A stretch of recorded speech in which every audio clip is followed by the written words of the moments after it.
Sejak kecil, Tony telah mempelajari berbagai macam ilmu gaib warisan dari kakek dan neneknya. Dari ilmu tingkatan pemula sampai tingkatan terakhir, semua dikuasai Tony. Dia menjadikan dirinya manusia yang tak tertandingi. Di antara 5 bersaudara laki semua, saya anak nomor 2 yang memiliki hari kelahiran Sabtu Pahing. Sabtu Pahing itu weton Jawa, weton paling tinggi, weton keramat.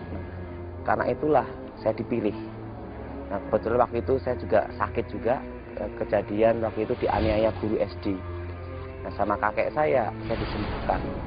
Tapi ada syarat perjanjian bahwa saya harus jadi muridnya dia, menjadi anak angkatnya dia langsung untuk menjadi pewaris ilmu terakhir.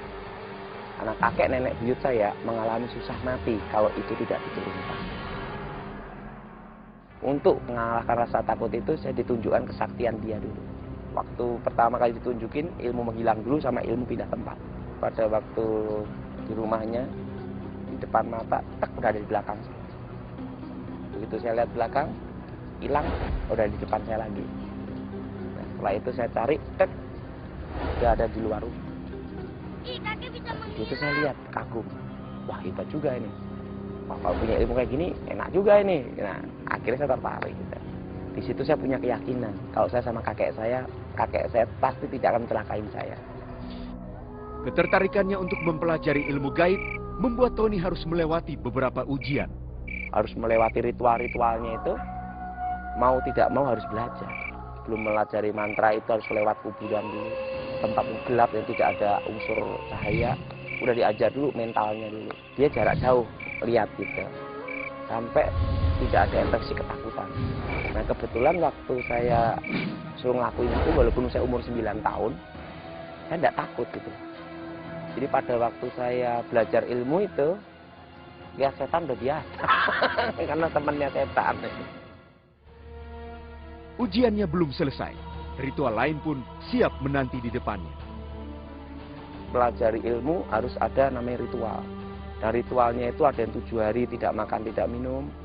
Nah, waktu susah itu, waktu bertapa itu adalah hari pertama. Hari pertama, kedua itu sudah jadi, ketiga, keempat sudah lolos. Saya baca mantra. Nanti setelah itu 1 jam meditasi, itu baca mantra lagi. Dan terus ulang-ulang terus. Berbagai ritual telah dilaluinya. Sang kakek pun akhirnya mewariskan sebuah ilmu kepada Tony. Pertama itu saya belajar ilmu aji tapak bayi.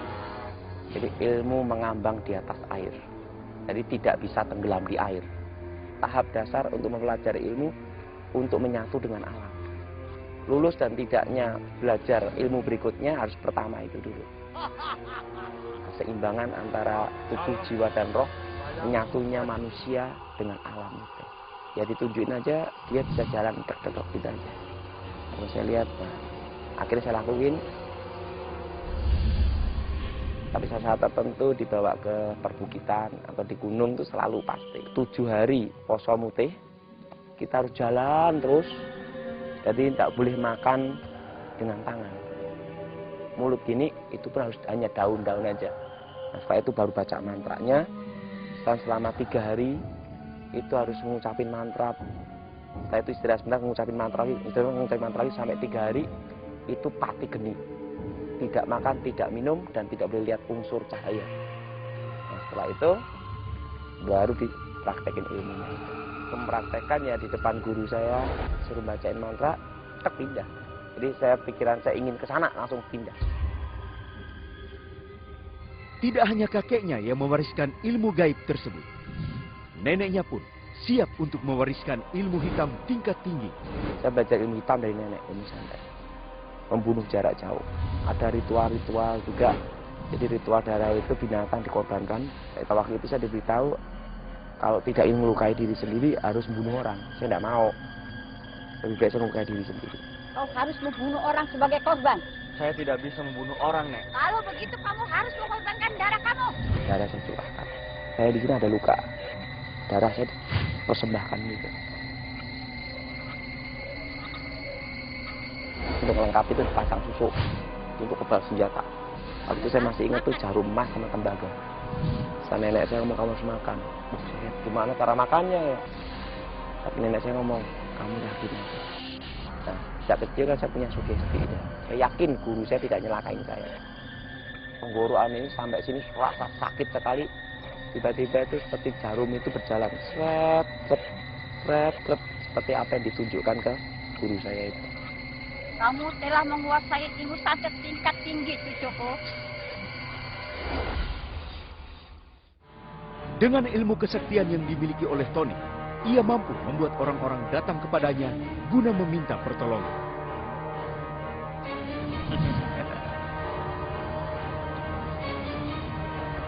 Apakah ini orang? Coba. Iya. Iya, Ki. Sekarang saya akan mengerjakannya. Yang boneka ini. Supaya orang itu sakitnya pindah-pindah. Kayak boneka gini kan. Jadi itu benda dibacain mantra, kirim. Terus kena kepalanya pening gitu kan. Terusan buat orang itu sekarat itu, mati ndak hidup ndak, itu sering. Pokoknya sesuai order aja. Saya tidak suka ya lakuin semua. Tapi saya punya batas. Tidak boleh. Hanya buat orang setengah mati aja udah gitu. Tony terus memperdalam ilmu-ilmunya, bahkan telah mencapai ilmu tingkat akhir. Jadi kekuatannya itu kalau memukul orang jarak 50 km itu mati langsung. Dan itu ilmu santet tingkat tinggi. Ilmu itu punya pantangan tidak boleh menikah, tidak boleh menyentuh wanita. Nah itu yang paling berat. Nah, ritualnya paling berat dari semua ritual. Tidak boleh makan, tidak boleh minum selama 7 hari 7 malam. Untuk menguasai ilmu itu butuh berapa bulan? Baru bisa ilmu terakhir itu. Waktu itu ingin menjadi orang nomor 1 aja. Saya ingin menjadi orang yang tanpa tanding gitu aja. Saya tuh kehilangan arah tuh waktu guru saya meninggal dunia. Waktu itu saya ingin mencoba kesaktian itu. Tapi saya tidak mau nyoba kesaktian itu ke orang biasa. Nah, disitulah saya bertarung, cari lawan, pergi ke dukun-dukun. Nah, waktu itu saya masih ingat di berbagai macam tempat di Gunung Lawu, di berbagai tempat di tanah Jawa ini sudah saya kunjungin. Nah, saya kalahkan mereka satu persatu, dukun-dukun itu. Rasa takut ada. Kenapa ada rasa takut? Kita takut pasti ada orang tahu kelemahan kita.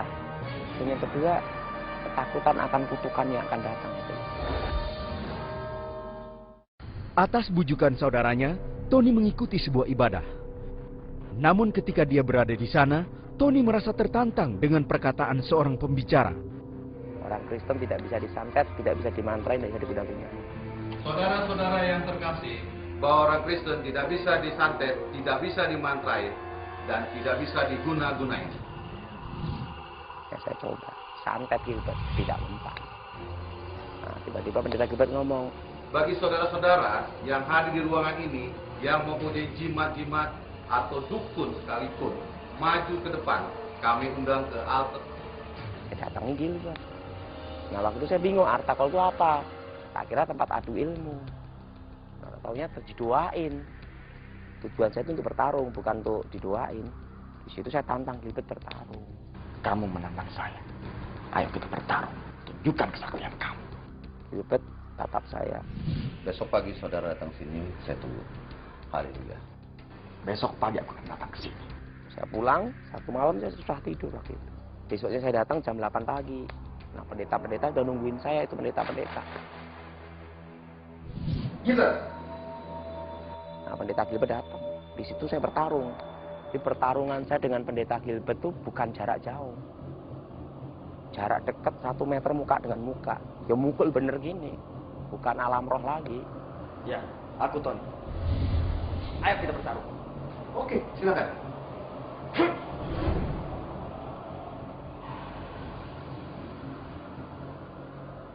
Saya pukul itu mental. Itu malah balik. Itu benteng pertahanan saya hancur. Sampai keluar serbuk tembaga sama emas dalam tubuh saya.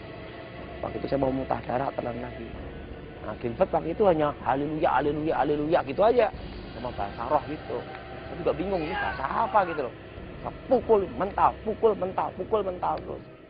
Nah, waktu itu Mendekati jam 12 siang saya ngomong sama Gilbert, ini ilmu terakhir saya. Kalau saya kalah, saya berguru sama kamu. Kalau saya menang, kamu mati. Saya kalah. Saya akan berguru sama kamu. Kalau saya menang, kamu mati. Heh. Gilbert ngomong silahkan. Silakan Tony. Saya baca mantra terakhir waktu itu Pamengkang Jagat. Sekali pukul 50 km batu hancur. Saya baca mantra Pamengkang Jagat itu, saya buka mata. Saya lihat dari tubuhnya pendeta Gilbert keluar cahaya terang.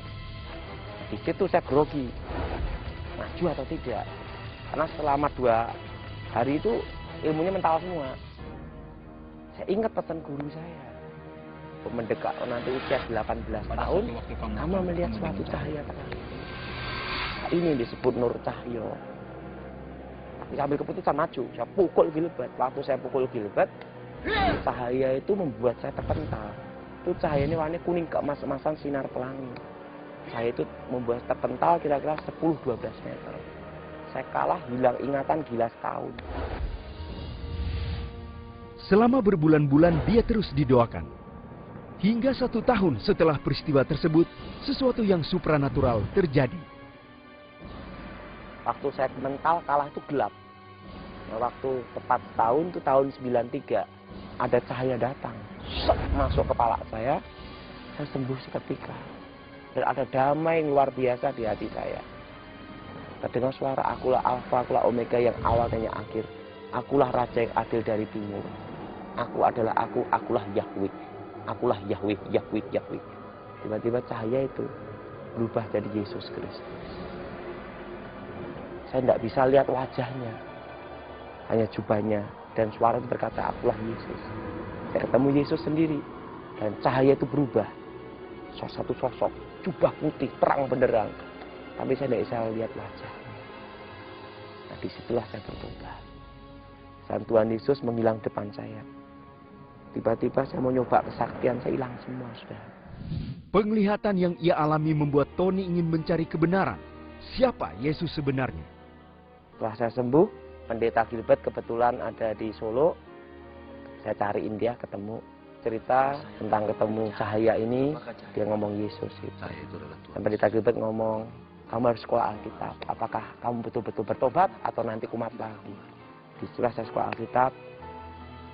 3 tahun saya di Inteos, lulus. Nah, disitulah saya percaya Yesus, melayani Tuhan sampai sekarang. Proses demi proses ia jalani. Dari seorang dukun yang sakti, Tuhan mengubahkan kehidupannya.